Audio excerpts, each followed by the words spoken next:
हाँ जी दोस्तों, आप सभी को नमस्कार। स्वर्ण समाज से हूँ, ब्राह्मण हूँ।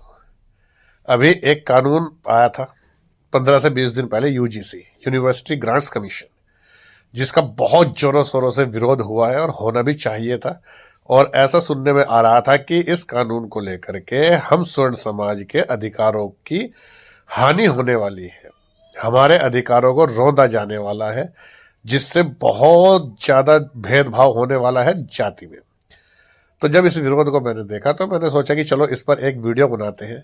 लेकिन फिर मेरे माइंड में एक बात आई कि इतिहास गवाह है, जब से ये पृथ्वी बनी है तब से आज तक कोई भी स्वर्ण समाज को, ब्राह्मण को, ना तो कोई दबा पाया है और ना ही कोई उनके अधिकारों को रोंद पाया है। तो मैंने सोचा कि चलो छोड़ो, देखते हैं क्या होता है।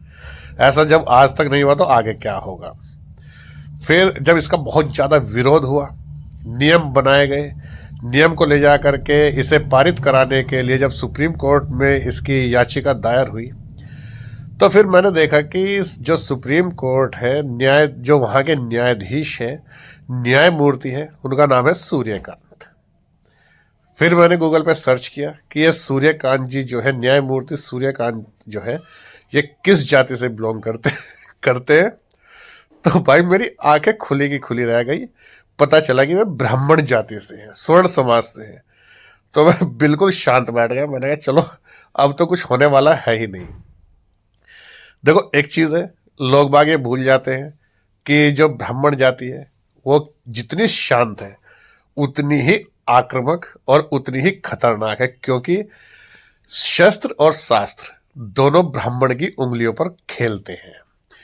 जितना शास्त्र और शस्त्र का ज्ञान दूसरे यहाँ इस दुनिया में आकर के सीखते हैं, उतना शस्त्र और शास्त्र का ज्ञान तो एक ब्राह्मण का बच्चा अपनी माँ के पेट से सीख करके आता है।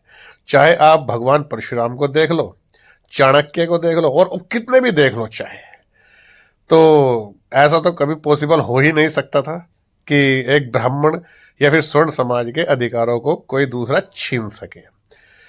क्योंकि क्योंकि हम उस समाज से हैं, उस जाति से हैं, उस धर्म से हैं जिसकी बराबरी स्वयं भगवान भी नहीं कर सकते। भगवान भी यही कहते हैं कि चाहे एक बार को मेरी अवहेलना कर लेना, लेकिन किसी ब्राह्मण का अपमान मत करना, उसका हक मत छीनना, उसके अधिकारों का हनन मत करना। और वही हुआ। जब सुप्रीम कोर्ट में ये पास होने के लिए गया तो सुप्रीम कोर्ट ने भी इसको लात मार के एक तरफ कर दिया। और जब मतलब सीधा साधा ये प्रमाण है कि ऐसा ना तो आज तक कभी हुआ और ना कभी होगा। और जितना मतलब खून गर्म हमारा हो रहा था, उतना खून गर्म करने के लिए तो तुम्हें भाषण में जाना पड़ता है, दूसरों को सुनना पड़ता है। जबकि इतना गर्म खून तो हम स्वर्ण समाज 24 घंटे लेकर के घूमते हैं। बस ये समझो कि आज के युग में हमें अपने खून को शांत करने के लिए, उसे थोड़ा ठंडा करने के लिए प्रेमानंद महाराज जी के वचनों का सहारा लेना पड़ रहा है। तब जाकर के इतने से विरोध में इतना कुछ हुआ है। तो आगे के लिए ध्यान रखना, ब्राह्मण समाज से, स्वर्ण समाज से ना तो कभी टकराने की कोशिश करना, ना बैठ लेने की कोशिश करना, नहीं तो तुम्हारा विनाश संभव है। ब्राह्मण से दुश्मनी मोल लेकर के कहाँ जाओगे, नहीं कर पाओगे कुछ भी। ब्राह्मण से मत लड़ियो, ब्राह्मण से परमेश्वर हारे, ये तो सुना ही होगा आपने। चलो खैर, बहुत अच्छा हुआ, सुनकर अच्छा लगा। और आगे देखते हैं क्या होता है। मेरे साथ बोलो, हर हर महादेव।